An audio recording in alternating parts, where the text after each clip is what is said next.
संजय बागड़ी, नांगल सालिया, अलवर राजस्थान से।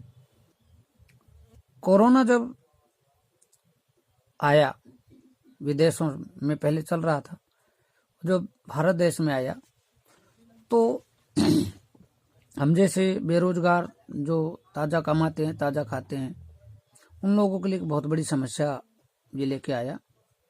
और उस समस्या का सामना हम लोगों ने किया।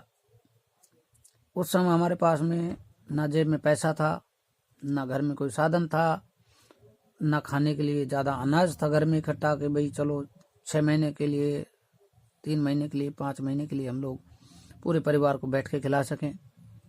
ऐसी स्थिति में हमारे सामने एक बहुत बड़ी समस्या आ गई थी। तो उस समस्या को मैंने कुछ शब्दों में पिरोया। तो पैसे आपके सामने वो 2 शब्द। दुनिया में छाया कोरोना, दुनिया में छाया कोरोना, भारत में जब ये आया था, ना साधन था ना पैसा था, बेबस अपने को पाया था।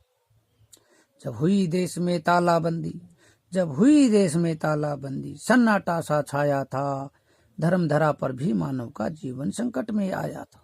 भारत को धार्मिक देशों की गिनती में रखा गया, इसलिए कहा गया है कि जब हुई देश में तालाबंदी, सन्नाटा सा छाया था, धर्म धरा पर भी मानव का जीवन संकट में आया था।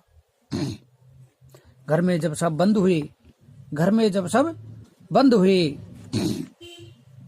देश वीरान सा हो गया, घर जाने की भाग दौड़ में अपना अपनों से खो गया। मौत निकट जब लगी मुझे ऐसा लगा कि मुझे कोरोना हो गया। उस समय की बात।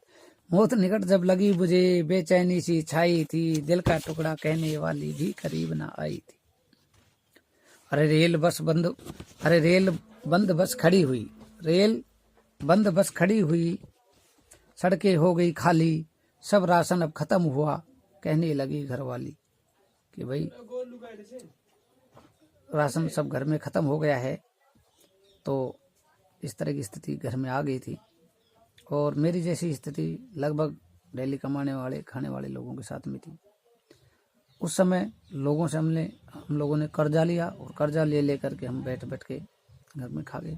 अब क्या करें, अब काम शुरू हो गया, लेकिन अब इतना ही कमा पाते हैं कि बड़ी मुश्किल से घर का गुजारा होता है। तो 2 शब्दों में मैंने अपने भावों को पिरोया है। सोच रहा मैं अब भी ऐसा, कैसे घर बार चलाऊंगा, इनकम तो घर खर्च चलाती, कैसे कर्ज चुकाऊंगा, कैसे कर्ज